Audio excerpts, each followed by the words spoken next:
Daily Hunt and Red FM presents Vibe Check. मैं हूं आपके साथ आपकी होस्ट आरजे शैली और मेरे साथ है मेरी को होस्ट सौम्या फ्रॉम आइडिया सक्षम। सिंधु के बाद अब चिनाब नदी पर भी एक्शन।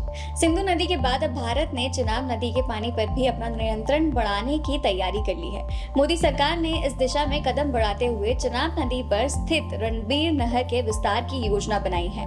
दरअसल पहलगाम हमले का जवाब देते हुए भारत ने पाकिस्तान के साथ सिंधु जल समझौता खत्म कर दिया था। वहीं अब चिनाब नदी का भी पानी रुकने से पाक बूंद बूंद को तरसेगा। बता दें कि भारत और पाकिस्तान के बीच 1960 में हुई सिंधु जल संधि के तहत भारत को पूर्वी नदियां रावी, ब्यास और सतलुज का जल नियंत्रण मिला, जबकि पश्चिमी नदियों झेलम, चुनाब और सिंधु का बड़ा हिस्सा पाकिस्तान को दिया गया। लेकिन भारत को पश्चिमी नदियों की सीमित मात्रा में सिंचाई और बिजली उत्पादन के लिए पानी इस्तेमाल करने का अधिकार है।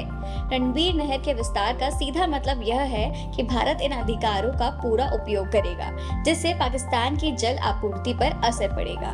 किसी ने शायद सही ही कहा था कि एक दिन ऐसा भी आएगा जब लड़ाइयां हथियारों की बजाय दूसरे रिसोर्सेज से लड़ी जाएगी। इस मामले में भारत बना दुनिया का चौथा सबसे बड़ा देश। भारत सरकार कई मोर्चों पर एक साथ काम कर रही है, जहां देश की इकोनॉमी को बढ़ाने के मैन्युफैक्चरिंग सेक्टर पर जोर है।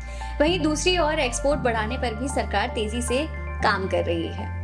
ऐसे में सरकार की मेहनत अब रंग लाती हुई दिखाई दे रही है। अब जो खबर एक्सपोर्ट को लेकर भारत के लिए आई है, उसे ग्लोबल लेवल पर भारत की ताकत का अनुमान लगाया जा सकता है। सरकार के आंकड़ों के अनुसार भारत अब समुद्री प्रोडक्ट्स के एक्सपोर्ट के मामले में दुनिया का चौथा सबसे बड़ा देश बन गया है। Ministry of commerce and industry ने कहा कि भारत अब मरीन प्रोडक्ट्स का चौथा सबसे बड़ा निर्यातक है।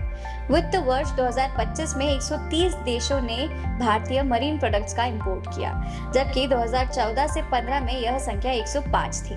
2024 से 25 में भारत ने 16.85 lakh metric tons marine products का एक्सपोर्ट किया, जबकि 2014 से 15 में यह 10.51 लाख मैट्रिक टन्स था। अब जब इतना आगे हम जा ही रहे हैं तो थोड़ा कारपेट एरिया का भी सोचा जा सकता है।